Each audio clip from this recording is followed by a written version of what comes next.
আসসালামু আলাইকুম রহমতুল্লাহি ওয়া বারাকাতুহু।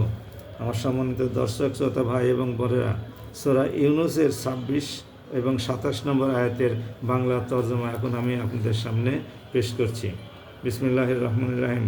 যারা ভালো কাজ করেছে কল্যাণ তো থাকবে তাদের জন্যে এবং থাকবে আরও বেশি। সেদিন তাদের চেহারা কোনো কালিমা ও হীনতা দ্বারা আচ্ছন্ন থাকবে না। তারাই হবে জান্নাতের অধিবাসী, তারা সেখানে থাকবে চিরদিন। অপরদিকে যারা মন্দ কাজ করেছে তাদের মন্দের প্রতিফল মন্দের মতোই হবে। অপমান তাদের আচ্ছন্ন করে ফেলবে।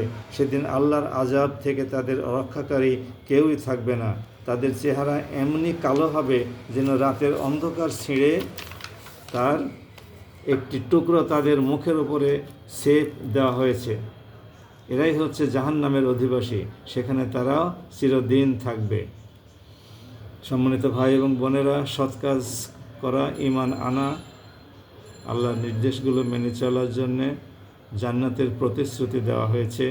আর যারা এর বিপরীত কাজ করবে, আল্লাহর নির্দেশকে প্রত্যাখ্যান করবে, আল্লাহর নির্দেশ অমান্য করে সর্বদা পাপাচারে নিয়োজিত থাকবে, তাদের জন্য বলা হয়েছে তাদের মুখমণ্ডল এবং চেহারা কালিমাদীপ্ত হবে এবং তাদেরকে কঠিন আযাবের দুঃসংবাদ প্রদান করা হয়েছে, যেটা জাহান্নাম। এবং সেখানে বেহেশতের বেলাতেও বলা হয়েছে তারা চিরদিন সেখানে থাকবে।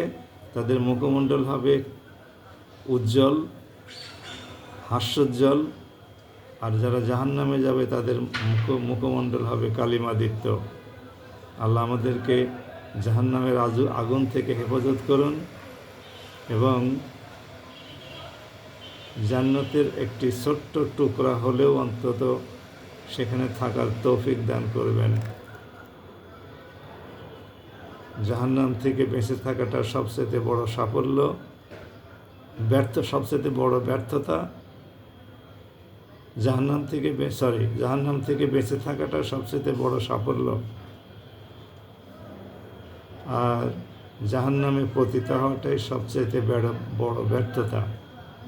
আল্লাহ আমাদেরকে সকলদের অন্তর্ভুক্ত করুন, আমাদের সকল গুনাহগুলো মাফ করে দিন, আমাদের জীবনের সকল কবিরা সগীরা শিরকি জাহেরি বাতিনি, বালাই আসমানি, বালাই জিসমানি, বালাই রুহানি, বালাই জমিনি সবগুলো থেকে নিষ্কৃতি দান করুন। সবাই ভালো থাকুন। আসসালামু আলাইকুম ওয়া রাহমাতুল্লাহ।